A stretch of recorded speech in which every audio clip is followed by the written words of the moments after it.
Iran imeilaani Marekani kufuatia mashambulizi yaliyofanywa karibu na mji wa bandarini wa Bandar Abbas pamoja na matamshi makali ya rais wa Marekani Donald Trump dhidi ya Oman.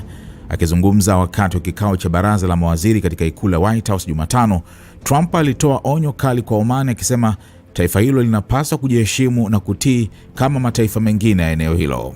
Oman itafanya kile wengine wanafanya, vinginevyo tutailipua. Wanaelewa hilo, alisema Trump mbele ya mawaziri wake, huku akiongeza kuwa nchi hiyo itakuwa salama iwapo itafuata matarajio ya Washington. Hata hivyo, haikuwa wazi mara moja ni hatua gani hasa za Oman zilizomfanya Trump kutoa kauli hiyo kali, na White House haikutoa ufafanuzi zaidi kuhusu matamshi hayo. Kauli za Trump zimekuja wakati mvutano kati ya Marekani na Iran ukiendelea kuongezeka kufuatia mashambulizi ya Marekani katika maeneo ya kusini mwa Iran karibu na Bandar Abbas, eneo muhimu karibu na mlango wa Hormuz.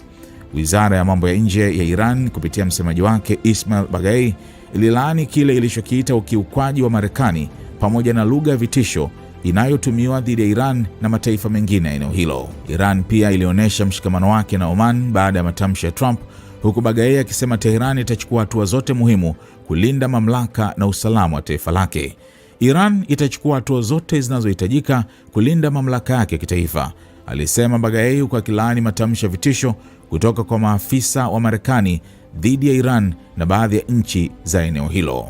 Mvutano huo umeongeza hofu ya kuongezeka kwa mgogoro mkubwa wa kijeshi kati ya Ghuba ya Uajemi, wakati mazungumzo ya kidiplomasia kati ya Marekani na Iran kuhusu kusitisha vita bado yanaendelea kwa tahadhari kubwa.